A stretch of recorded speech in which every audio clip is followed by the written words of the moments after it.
તબીબની બેદરકારીથી મોતના આક્ષેપ સાથે લોકોમાં રોષ જોવા મળ્યો। સંજીવની હોસ્પિટલમાં તબીબની બેદરકારીથી મોતનો આક્ષેપ। હોસ્પિટલ વિરુદ્ધ સૂત્રોચ્ચાર સાથે એસએસજી હોસ્પિટલમાં ધરણા। મોટી સંખ્યામાં ગ્રામજનોએ પીએમ રૂમ બહાર ધરણા કર્યા।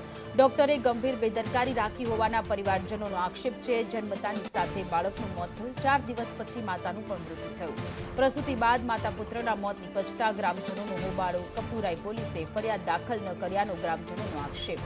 હોસ્પિટલના દબાણ વશ થઈ પોલીસ ગુનો દાખલ નથી કરતી। ન્યાય નહીં મળે ત્યાં સુધી ધરણા પર બેસવા ગ્રામજનો મક્કમ છે।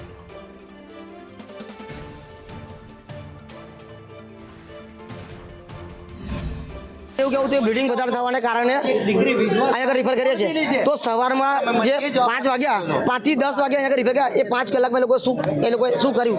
જો બ્લીડિંગ થતું હતું તો એમણે વહેલું કરવું હતું।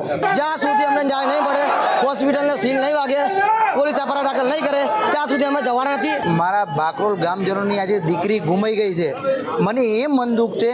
અને આજે પોલીસ પણ આજે 22 તારીખની અરજી આપેલી હતી કપુરાઈ પોલીસ સ્ટેશનમાં, અને કપુરાઈ પોલીસ સ્ટેશન કોઈ નિર્ણય લાવ્યો નથી। આજે તારીખ થઈ છે, આપણે 27 તારીખ થઈ છે અને કાલની અમારી દીકરી